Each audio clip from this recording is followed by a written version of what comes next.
Lucent दर्शन series part 1। आज की इस वीडियो में हम देखेंगे इंडियन कॉन्स्टिट्यूशन का डेवलपमेंट किस प्रकार से हुआ। रेगुलेटिंग एक्ट 1773 से लेकर के जो भारत शासन अधिनियम आया या फिर 1947 में देश जो आज़ाद हुआ और मतलब कॉन्स्टिट्यूशन का डेवलपमेंट किस प्रकार से हुआ, ये सारे जो टॉपिक्स हैं इन पर बात करेंगे।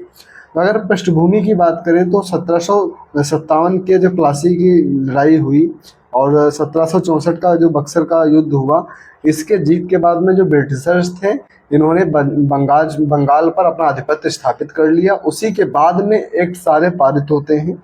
सबसे पहला जो एक्ट आता है वो है रेगुलेटिंग एक्ट 1773 यानी 1773 का रेगुलेटिंग एक्ट। ये बेसिकली संवैधानिक महत्व का पहला रेगुलेटिंग एक्ट कह सकते हैं। कंपनी के कार्यों पर संसदीय नियंत्रण की पहली सीढ़ी जो केंद्रीय प्रशासन की नींव रखी और इसमें गवर्नर जनरल मतलब बंगाल के गवर्नर को बंगाल का गवर्नर जनरल बनाया गया। जो पहले बंगाल के गवर्नर जनरल बने वो थे लॉर्ड वारेन हेस्टिंग और गवर्नर जनरल की मदद करने के लिए उनकी परिषद मतलब 4 सदस्यों की एक संयुक्त परिषद का गठन किया गया। इसका उपयोग करते थे और उच्चतम न्यायालय 1774 में कलकत्ता में उच्चतम न्यायालय की स्थापना करी गई। मुख्य न्यायाधीश इसके सर एलिजा एम्पे थे और इसके अन्य 3 न्यायाधीश भी थे, चैम्बर्स, लिमेस्टर और हाइड। ये 3 इनके अन्य न्यायाधीश थे और जो मुख्य न्यायाधीश थे वो थे सर एलिजा एम्पे, ये ध्यान रखना है। और मतलब इस पर रोक क्या लगाई गई इस रेगुलेटिंग एक्ट के तहत, तो कर्मचारियों के निजी व्यापार और उपहार या रिश्वत लेने पर प्रतिबंध लगा दिया। होता क्या था, जब ब्रिटिशर्स इंडिया के साथ में ट्रेड करते थे तो वो अपना निजी व्यापार करते थे और मतलब रिश्वत भी लेते थे और उपहार स्वरूप अगर कुछ देता था तो वो भी ले लेते थे। तो इन सब पर रोक लगा दिया गया और एक बोर्ड ऑफ डायरेक्टर्स के माध्यम से राजस्व के लिए एक नियंत्रक बॉडी बनाई गई जिसमें नागरिक और सैन्य मामलों की जानकारी ब्रिटिशर्स को देना अनिवार्य हो गया। उसके बाद में दूसरा एक्ट ऑफ सेटलमेंट था 1781 को एक्ट ऑफ सेटलमेंट यानी रेगुलेटिंग एक्ट की जो कमियां रह गई, यानी 1773 का जो रेगुलेटिंग एक्ट था इसकी जो कमियां रह गई उसको दूर करने के लिए एक्ट ऑफ सेटलमेंट 1781 लाया गया। कलकत्ता सरकार को बंगाल, बिहार और उड़ीसा के लिए भी कानून बनाने का अधिकार दे दिया गया। पहले क्या था, बंगाल जो मतलब कलकत्ता सरकार जो थी या कलकत्ता न्यायाधीश मतलब कलकत्ता में जो उस न्यायालय जो स्थापना हुई थी उसमें उसके माध्यम से बंगाल, बिहार और उड़ीसा के लिए कानून बनाने का अधिकार दे दिया गया कलकत्ता सरकार को। फिर थर्ड पॉइंट ये ध्यान रखना है, Pitt's India act 1784। Pitt's India act 1784 में इम्पोर्टेंट बात क्या है, इसमें दोहरा प्रशासन लागू होता है। बोर्ड ऑफ डायरेक्टर्स यानी व्यापारिक मामले देखते थे और बोर्ड ऑफ कंट्रोलर ये राजनीतिक मामले देखते थे।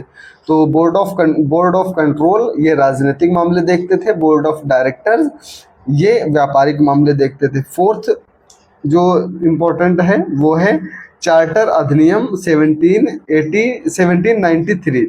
चार्टर अधिनियम 1793 यानी 1793 का चार्टर अधिनियम। इसमें क्या हुआ, नियंत्रण बोर्ड के सदस्यों और कर्मचारियों का वेतन भारतीय राजस्व से देने की व्यवस्था करी गई।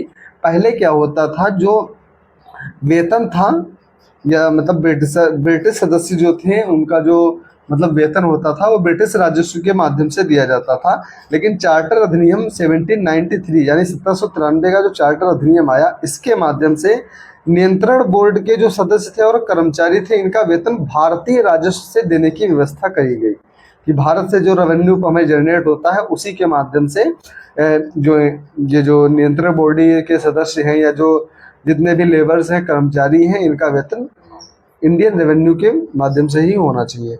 और फिफ्थ जो ध्यान रखना है वो चार्टर अधिनियम 1813 यानी 1813 ईस्वी का चार्टर अधिनियम। इसमें क्या हुआ, कंपनी का अधिकार पत्र 20 वर्षों के लिए बढ़ा दिया गया। कंपनी का अधिकार पत्र 20 वर्षों के लिए बढ़ा दिया गया चार्टर अधिनियम 1813 के माध्यम से।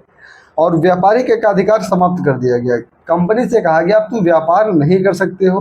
अब ये सिर्फ प्रशासनिक मामला देखती थी, और लेकिन चीन और चाय के साथ 20 साल के लिए एकाधिकार और बना दिया गया।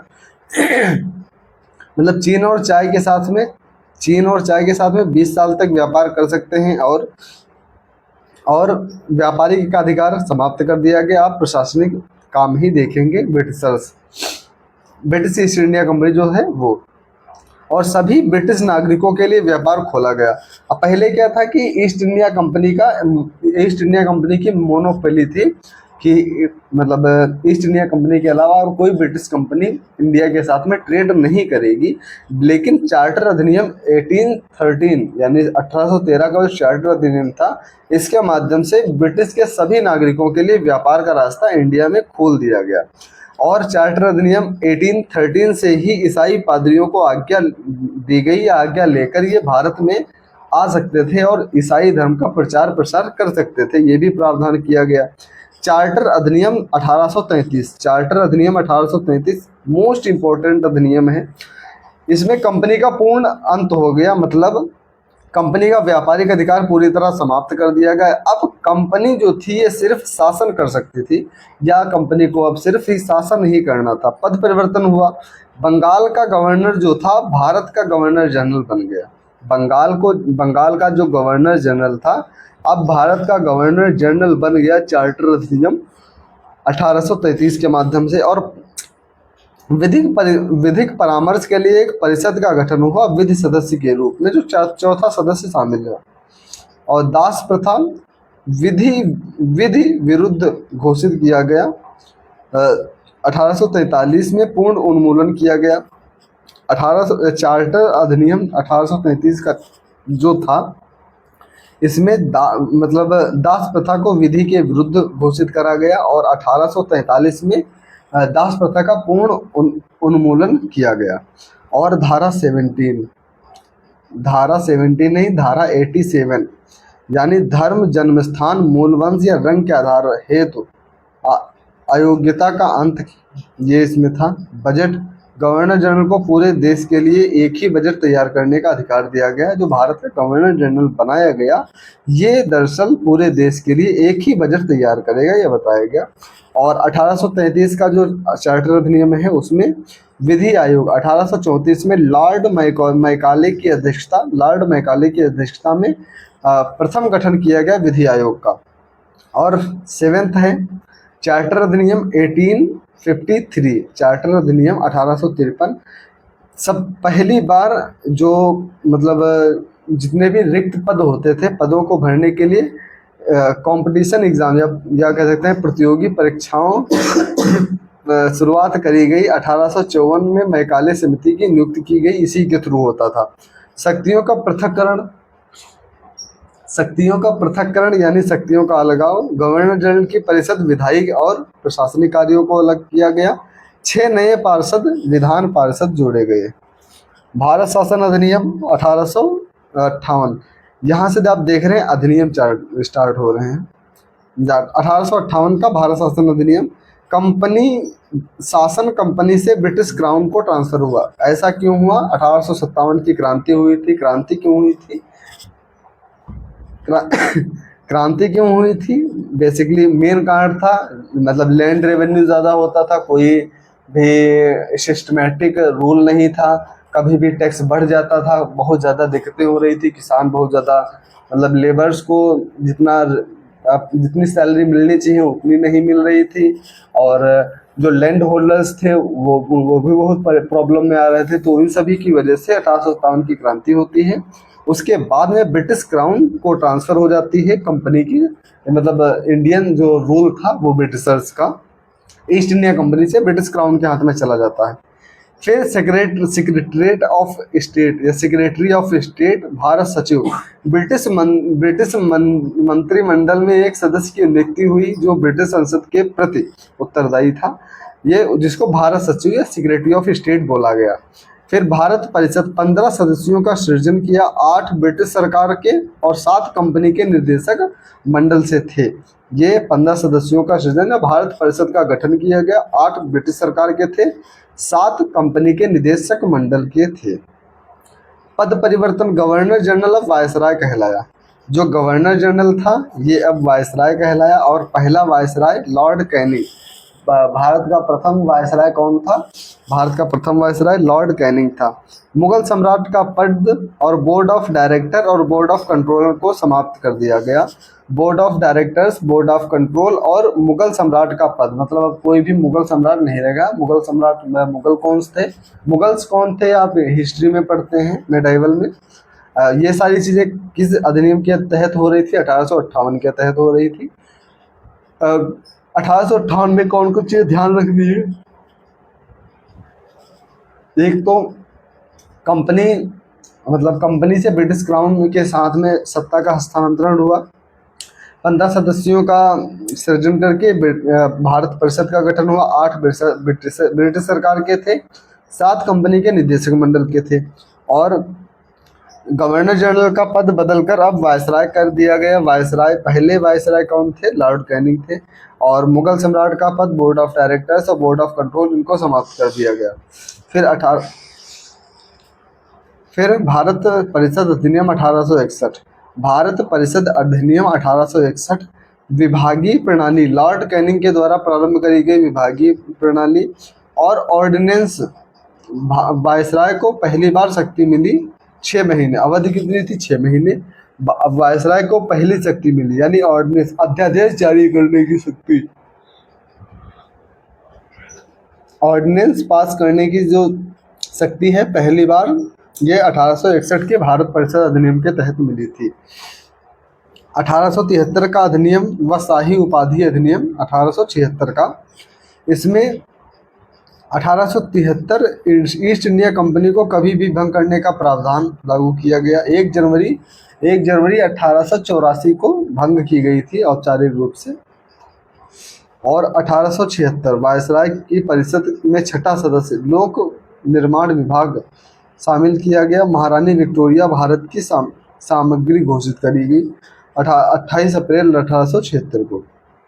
भारत परिषद अधिनियम 1892 अप्रत्यक्ष चुनाव प्रणाली की शुरुआत करी गई। बजट पर बहस और प्रश्न पूछने की शक्ति 1892 के भारत परिषद अधिनियम के द्वारा शुरुआत करी गई। भारत परिषद अधिनियम 1919 मार्ले मिंटो सुधार इसको बोलते हैं। भारत शासन अधिनियम 1919 मार्ले मिंटो सुधार। सांप्रदायिकता, मुस्लिमों के लिए पृथक निर्वाचक मंडल, और लॉर्ड मिंटो ने सांप्रदायिक निर्वाचन का जनक कहा जाता है। यह लॉर्ड मिंटो को सांप्रदायिक निर्वाचक का जनक कहा जाता है। ये 1919 के लॉर्ड मिंटो सुधार के अंतर्गत ये सारी चीजें हुई। मुस्लिम के लिए पृथक निर्वाचक मंडल का या पृथक निर्वाचन का प्रावधान किया गया। मार्ले मिंटो सुधार 1909 का भारत परिषद अधिनियम। और भारतीयों की भारत सचिव और वायसराय की परिषद में नियुक्ति प्रारंभ करी गई। सत्येंद्र प्रसाद सिन्हा प्रथम भारतीय विधि सदस्य बने। बजट पर पूरक प्रश्न पूछने और मत देने का अधिकार भी हुआ 1919 का मार्ले मिंटो सुधार के तहत। और भारत शासन अधिनियम 1919 मॉन्टेस्क्यू चेम्सफोर्ड सुधार। मॉन्टेस्क्यू चेम्सफोर्ड सुधार 1919 भारत शासन अधिनियम। इसमें केंद्र में द्विसदन राज्य परिषद 60 सदस्य थे और केंद्रीय विधानसभा के 144 सदस्य। ये बजट की स्वीकृति निचले सदन के पास में होती थी। ये सब ही 1919 के भारत शासन अधिनियम 1919 मॉन्टेस्क्यू चेम्सफोर्ड सुधार के अंतर्गत हुई।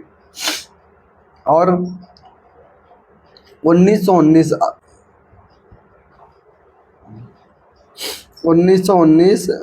मॉन्टेस्क्यू चेम्सफोर्ड CH कर लेते हैं। मॉन्टेस्क्यू चेम्सफोर्ड सुधार के तहत ही प्रांतों में द्वैत शासन लागू करा गया। इसके जनक ये लियोनस कार्टियम प्रांतों में द्वैध शासन लागू किए गए। द्वैध शासन के जनक लियोनेस कार्टियम थे। और विषयों को आरक्षित और हस्तांतरित में बांटा गया। महालेखा परीक्षक नियुक्ति का अधिकार भारत सचिव को दिया गया। और लोक सेवा आयोग 1926 में गठन हुआ लोक सेवा आयोग का। ली आयोग की सिफारिश पर लोक सेवा आयोग का गठन हुआ था। और सिख, ईसाइयों और आंग्ल भारतीयों और यूरोपियों के लिए पृथक निर्वाचक का गठन किया गया। महिलाओं को वोट देने का अधिकार पहली बार मिला ब्रिटिश पीएम लॉयड जॉर्ज को। और भारत शासन अधिनियम 1935 साइमन कमीशन पर आधारित था ये। और इसमें कुल अनुच्छेद 321 थे। 10 अनुसूचियां थी। प्रांतीय स्वायत्तता यानी प्रांतों में द्वैध शासन समाप्त कर दिया गया, केंद्र में लागू किया गया। सूचियां परिसंघ सूची, प्रांतीय सूची, समवर्ती सूची। अवशिष्ट शक्ति वायसराय के पास में थी। संघीय न्यायालय दिल्ली में स्थापना करी गई संघीय न्यायालय की। और अंतिम शक्ति लंदन में प्रिवी काउंसिल के पास थी। और आरबीआई देश की मुद्रा और साख नियंत्रण हेतु भारतीय रिजर्व बैंक की स्थापना करी गई। आरबीआई मतलब भारतीय इंडियन रिजर्व बैंक। और बर्मा को अलग किया गया 1935 में। अदन को औपनिवेशिक कार्यालय के अधीन किया गया। नेहरू ने गुलामी का अधिकार पत्र बिना इंजन की कार कहा। और अंबेडकर ने 1935 एक्ट के बड़े भाग को दोहराने पर कोई क्षमा नहीं मांगी। ये जो 1935 का अधिनियम था, इसको गुलामी का अधिकार पत्र बिना इंजन की कार कहा। किसने? नेहरू ने। और 1935 एक्ट के बड़े भाग को दोहराने के लिए मना कर दिया था, मतलब दोहराने के लिए क्षमा नहीं मांगी अम्बेडकर ने। और 15th यानी 15वां इम्पोर्टेंट है 1947 का भारतीय स्वतंत्रता अधिनियम। 4 जुलाई 1947 को प्रस्तावित हुआ और 18 जुलाई को स्वीकृत हुआ। 20 धाराएं थी। 15 अगस्त 1947 को भारत और पाकिस्तान 2 अधिराज्य बने और 2 देश बन गए। नया संविधान बनने तक 1935 के अधिनियम द्वारा ही शासन किया गया। सिंध, बलूचिस्तान, पश्चिमी पंजाब, पूर्वी बंगाल, पश्चिमोत्तर सीमा प्रांत और असम का सिलहट जिला, जिसने जनमत संग्रह में पाकिस्तान को चुना और बाकी जितने थे वो सारे भारत में रहे। तो ये था कॉन्स्टिट्यूशनल डेवलपमेंट